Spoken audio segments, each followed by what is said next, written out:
आयु अल्प है कर्म बहुत हैं, आयु अल्प है कर्म बहुत हैं, उन्हें खपाना है। लिया हुआ जो कर्ज पुराना उसे चुकाना है। जाग जाग सौभाग्य जगा संयम पथ धारो, संयम पथ धारण करके मोक्ष महापद पालो, मोक्ष महापद पालो। बोले खजात देवाय देव श्री आदिनाथ भगवान की, मूल नायक भगवान श्री सुपारसनाथ भगवान की जय हो। अंतिम शास्त्र भगवान श्री महावीर स्वामी की जय हो। गुरु नाम गुरुआचार्य भगवान श्री आदि सागर महावीर कीर्ति विमल सागर सन्मति सागर विराग सागर विशुद्ध सागर जी महामुनि राजों की जय हो। स्वर्ग न देखा मोक्ष न देखा, बस तुमको देखा। स्वर्ग मोक्ष मिल गया धरा पर जब तुमको देखा। वह अपूर्व आनंद हुआ है परे कल्पना से, मेरा जीवन सफल हुआ है गुरु वंदना से, मेरा जीवन सफल हुआ है गुरु वंदना से। परम पूज्य आचार्य भगवान श्री सुंदर सागर जी महाराज की जय हो। परम पूज्य आचार्य भगवान श्री विभव सागर जी महाराज की जय हो। 3 कम 9 करोड़ महामुनि राजों की जय हो। द्वादशांग जिनवाणी माता की समस्त आचार्य संघ की जय हो। आचार्य भगवान के चरणों में नमोस्तु, सभी मुनि राजों को नमोस्तु, सभी माता जी को वंदना।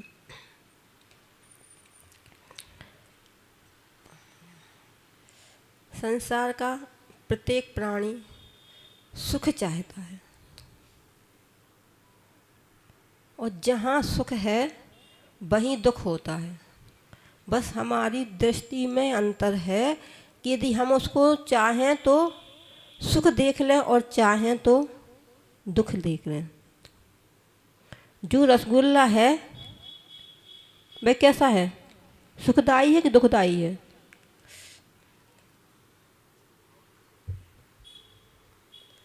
जो रसगुल्ला है वह कैसा है, हाँ? मीठा है तो सुखदायी है, और जिसको शुगर की बीमारी है उसके लिए तो रसगुल्ले में क्या है, सुख कहाँ है? जहाँ हमने अपनी इच्छाओं की पूर्ति हो गई वहीं हमें सुख दिख गया, और जहाँ हमारी इच्छाओं की पूर्ति नहीं होती वहाँ हमें क्या दिखता है, दुख दिखता है। तो ना तो दुख कहीं है ना सुख कहीं है, दुख भी यहीं है और सुख भी यहीं है, बस हमारी दृष्टि का अंतर है। जब हमारी दृष्टि अच्छी होती है, जब हम तो वही रसगुल्ला हमें रुचिकर लगता है, हम खाते हैं और हमें अच्छा लगता है, सुख की अनुभूति होती है। और जब जिसको शुगर की बीमारी होती है उसी को वह रसगुल्ला रुचिकर नहीं लगता, वो इच्छा होते हुए भी नहीं खा पाता। क्यों? क्योंकि उसे पता है यदि हम खा लेंगे तो बीमार हो और दुख हो जाएगा। ऐसे ही जो जल है जिसका हम सुबह से लेकर शाम तक उपयोग करते हैं, वह जल कैसा है, सुखदायी है कि दुखदायी है? जल सुखदायी है। सुबह जैसे ही हम उठते हैं, फ्रेश होते हैं, नहाते हैं, धोते हैं, मंदिर जाते, पूजन करते, हर चीज़ में जल का उपयोग करते, लेकिन कभी कभी वह जल भी दुखदायी बन जाता है। जब जल हम नहाते हैं तो क्या करते हैं, पानी छानते नहीं और नहा लेते, कितने जीवों की हिंसा कर देते, कभी सोचा? अच्छा जी होता, पानी छानने में कितना समय लगता? यदि 1 बाल्टी पानी छानना है तो कितना समय लग जाएगा? 1, 2, 4 घंटे। जब हम नहाने जाते हैं, सबसे बड़ी समस्या हमारे पास क्या है कि हम बोलते हैं कि हमारे पास समय की कमी है,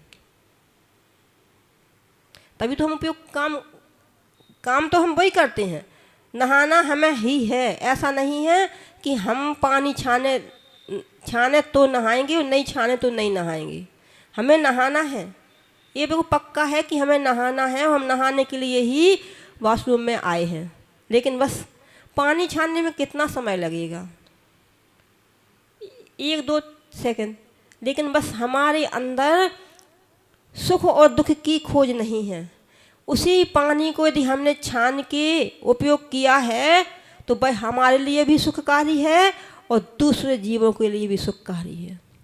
और यदि उसी पानी को हमें नहीं छाना और बिगड़ छाने उपयोग कर लिया तो वो हमारे लिए भी दुखकारी है और दूसरे जीवों को भी दुखकारी है। हमारे लिए कैसे दुखकारी है? क्योंकि यदि हमने पानी नहीं छाना तो पानी की एक बूंद में वैज्ञानिकों द्वारा कितने जीव बताए हैं? 36,450। एक बूंद कितनी बड़ी होती? एक बूंद में शायद हम सब नहा सकते हैं ना। जब उसमें इतने जीव हैं, पानी की उस छोटी सी बूंद में 36,450 जीव। ये तो वैज्ञानिक, हमारे जो वीतराग विज्ञान के वैज्ञानिक हैं, उन्होंने तो बताया कि एक बूंद में अनंत अनंत जीव हैं। चलो हम उनको तो, क्योंकि हमने उनको देखा ही नहीं है, लेकिन विज्ञान की बात तो हम मानते हैं ना। जब वैज्ञानिकों ने बता दिया कि 36,450 जीव पानी की एक बूंद में हैं, तो हम कितने पानी से नहाते हैं? कभी इस तरफ विचार गया हमारा कि हम कितने पानी से नहाते हैं? 1 गिलास, 2 गिलास हैं? तो 1 बाल्टी, 2 बाल्टी, गिनते ही नहीं कितनी बाल्टी। नल चालू किया, वो नहाना शुरू, लगाते जा रहा साबुन, शैम्पू और वो क्या, फेस वॉश सब लगाते जा रहा, पानी नल चल रहा। जितनी देर तक हम हाथ पैर मल रहे नल का पानी जा रहा है। जब एक बूंद में 36,450 जीव हैं तो जितना पानी हमने गिराया है उसमें कितने जीव होंगे? हम कहते हैं ना कि हमने अपने जीवन में कभी कोई पाप नहीं किया, किसी को गाली नहीं दी, कभी बुरे शब्द नहीं बोले, फिर हमारे यहाँ इतना दुख क्यों? हमें दुख क्यों हो रहा है? तो दुख किसने उत्पन्न किया आपके अंदर?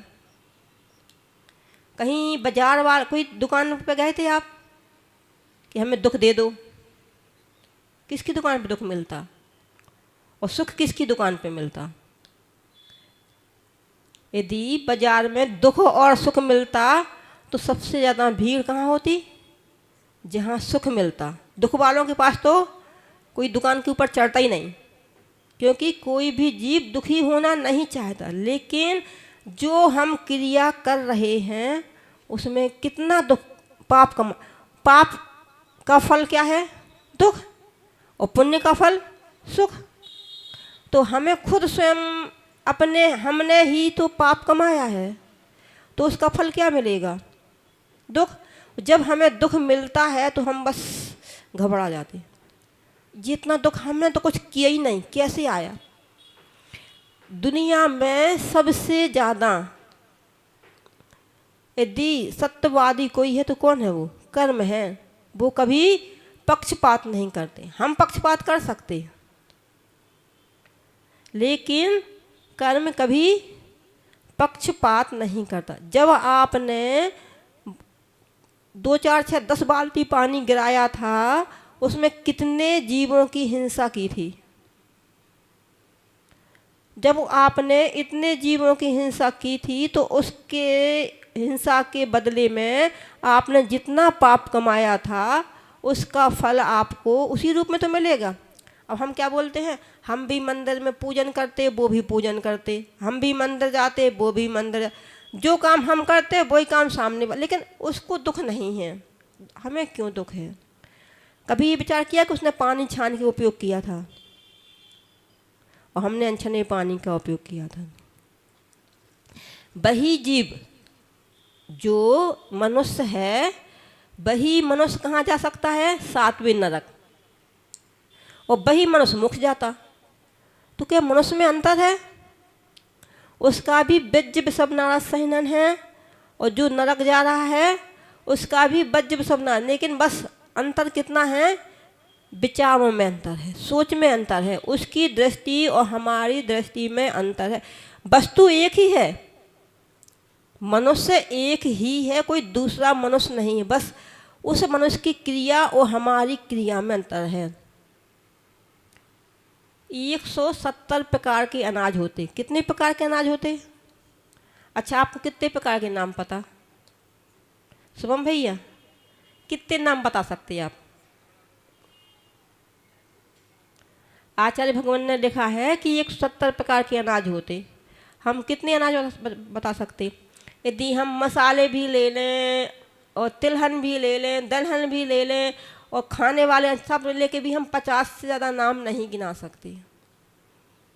और होते कितने हैं? 170। तो क्या हम प्रतिदिन इतना खाते? एक दिन में हम कितने खाते? 2 3 4, ज़्यादा से ज़्यादा खाएंगे हम। दलहन तिलहन मसाला सब मिला के भी यदि हम अनाज खाएंगे तो कितने खाएंगे? 20 25 30। लेकिन कभी हमने सोचा कि हम 170 अनाज का प्रतिदिन पाप कमा रहे हैं? हम नहीं खा रहे, उपयोग ही नहीं कर रहे, पता भी नहीं है, फिर भी 170 प्रकार के अनाजों का हम पाप कमा रहे हैं। यदि हम नियम लेते हैं कि हम एक दिन में 50 अनाज खाएंगे, तो क्या कभी पूरे हो जाएंगे हमारे अनाज? हम नियम ले सकते हैं कि पूरे जीवन भर में हम 50 से अधिक अनाज नहीं खाएंगे, एक दिन में हम 50 ही अनाज खाएंगे। तो क्या हम ऐसा नियम ले सकते? तो ले लो नियम। आज सबको आचार्य श्री के पास जाना है और अपनी एक पेज पे अपने नियम लिखना है कि हम एक दिन में कितने अनाज खाएंगे, एक दिन में हम कितने कपड़ों का उपयोग करेंगे, कितने कपड़े बन रहे दुनिया में। आपके भीलवाड़ा में कितने कपड़े बन रहे हैं? कितनी मील है? गिनी कभी कितनी मील है भीलवाड़ा में? नहीं गिनी ना। फिर भी जितने भी कपड़े बन रहे हैं उन सब का पाप आपके सिर। अब आप सोचो कि हम कुछ करते ही नहीं, कुछ पाप तो हम फ्री में कमा रहे हैं जिनसे हमारा कोई भी मतलब नहीं है, फिर भी हम पाप कमा रहे हैं। यदि हम नियम ले लें कि हम अपने जीवन में एक दिन में 20 से अधिक कपड़े नहीं पहनेंगे, तो आप एक दिन में 20 कपड़े पहन सकते क्या? फिर भी नियम है क्या? नहीं है ना। तो एक नियम हो गया हमारा कि एक दिन में हम कितने अनाज खाएंगे? 50। एक दिन में कितने कपड़े पहनेंगे? 20। आपको कितने रखे हैं वो तो पीछे है। यदि आप एक दिन का भी नियम लेते हैं कि हम एक दिन में इतने ही कपड़े पहनेंगे, तो आप कितने कपड़ों का पाप लगेगा एक दिन में? 20 का। और अभी कितने का लग रहा है? जितने कपड़े पूरी दुनिया में बन रहे हैं। अब सोचो कितने कपड़े बन रहे हैं, नाप सकते हैं आप? वह मीटर हमारे पास है ही नहीं कि उसको हम नाप लें, फिर भी हम पाप कमा रहे हैं। हम चाहते हैं कि हमें सुख मिले।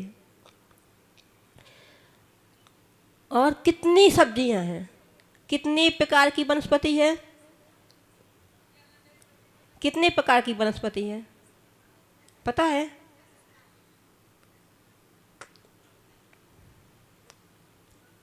10 लाख प्रकार की वनस्पति है। कितने प्रकार की? नाम पता? यदि हम कहें कि आप हमें 100 नाम लिख के दिखा दो तो नहीं लिख पाएंगे हम। फिर भी तो हम नियम लें कि हम अपने पूरे जीवन में एक दिन में कितनी खाएंगे? 100।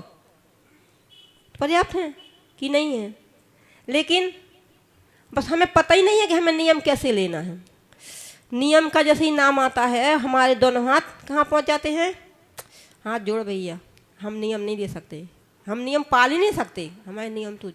लेकिन हम ऐसे नियम लें उसमें कुछ मार्जिन रख के लें तो क्या हमारे नियम टूटेंगे?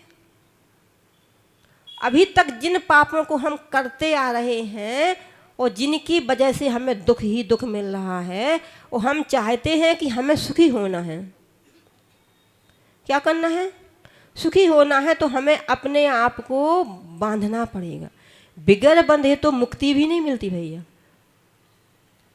जब यह जीव शरीर छोड़ता है तो उसको भी बांधा जाता है। वह तो मुर्दा है, वह उठ सकता क्या? जब वह शरीर से प्राण निकल गए तो वह मुर्दा हो गया। उस मुर्दे को भी हम बांध के ले जाते।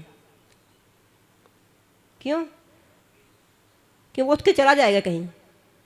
जाता है नहीं। तो फिर भी क्योंकि बिगर बंध के, बिगर कर्म के आश्रव के बंध नहीं होता और बिगर बंध के पाप नहीं होता। यदि बंध है तो पाप है और बंध है तो पुण्य है। बिगर बंधे कुछ नहीं हो सकता।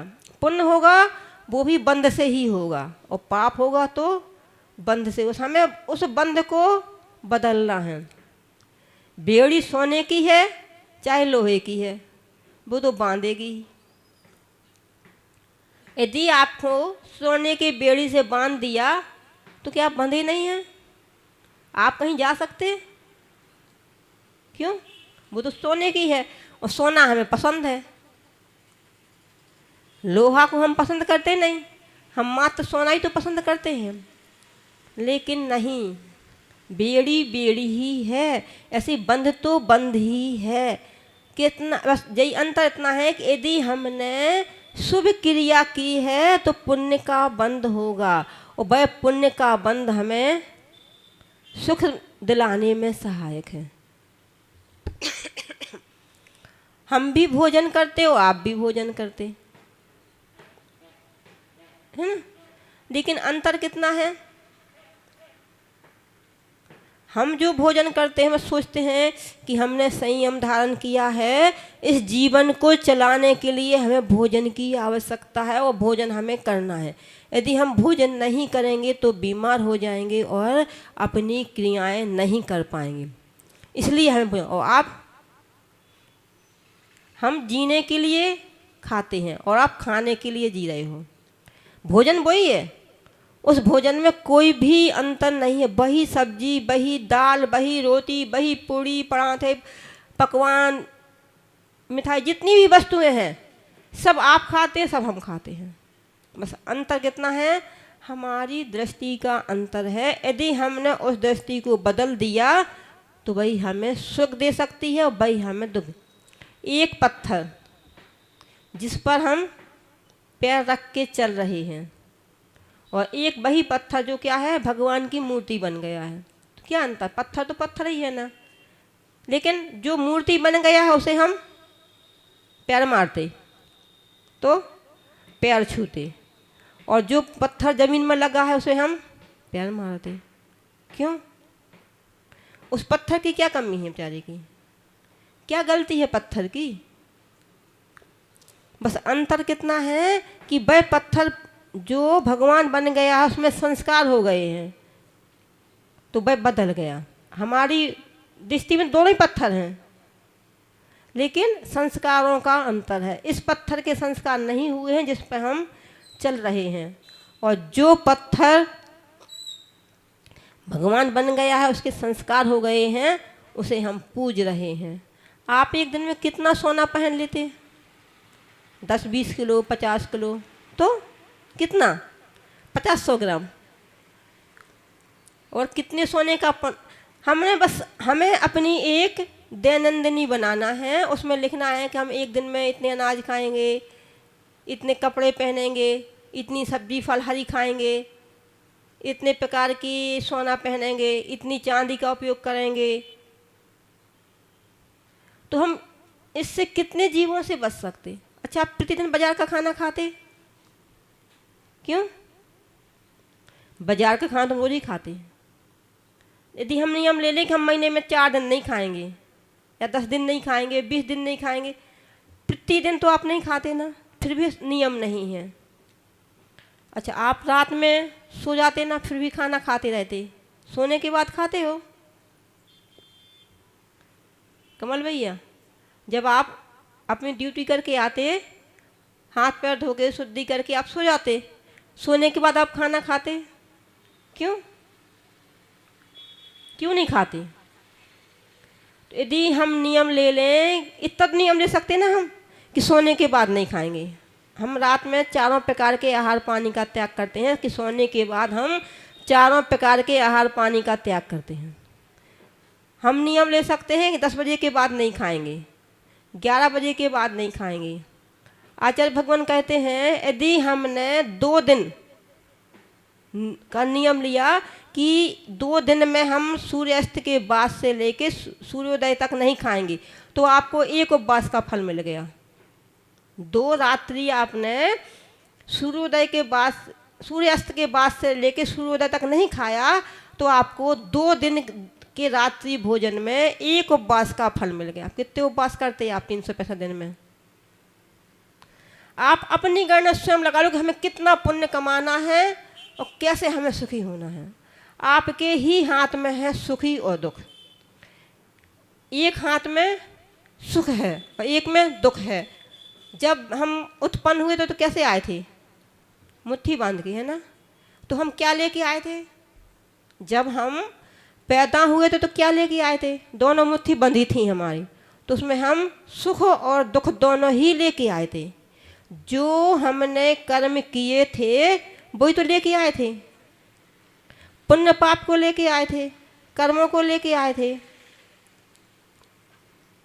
कोई भी व्यक्ति ऐसा नहीं है कि जो कह दे कि हम कुछ लेके नहीं आए थे। सब कुछ ना कुछ लेके आए थे। है कोई ऐसा जो कोई कह दे कि हम कुछ लेके नहीं आए थे? हम लोग क्या बोलते हैं, हम तो कुछ लेके ही नहीं आए थे, ना कुछ लेके जाना है। प्रत्येक व्यक्ति लेके आया था और प्रत्येक व्यक्ति को लेके जाना है। क्या लेके आया था? तो उन सुख दुख को, पुण्य पाप को, कर्मों को लेके आया था और उन्हीं सुख दुख पुण्य पाप और कर्मों को लेके हमें जाना है। अब हमें अभी सुख चाहिए, आगे भी सुख चाहिए, क्योंकि जो हमने कर चुके वो तो हो चुका। भूत को तो हमें याद करना ही नहीं है, क्योंकि जो हम कर चुके हैं, जो समय निकल गया है वह वापस आने वाला नहीं है। लेकिन आज जो हम कर लेंगे वह हमारे कल सामने आए। हम चाहते हैं कि आगे हम सुखी रहें, क्या रहें, और दुख से बचे रहें, तो हमें भी सुख के ही कार्य करना पड़ेंगे। तो आप सभी सुखी रहें, सुख की क्रिया करते रहे। वो परम पूज्य आचार्य भगवान श्री सुंदर सागर जी महाराज की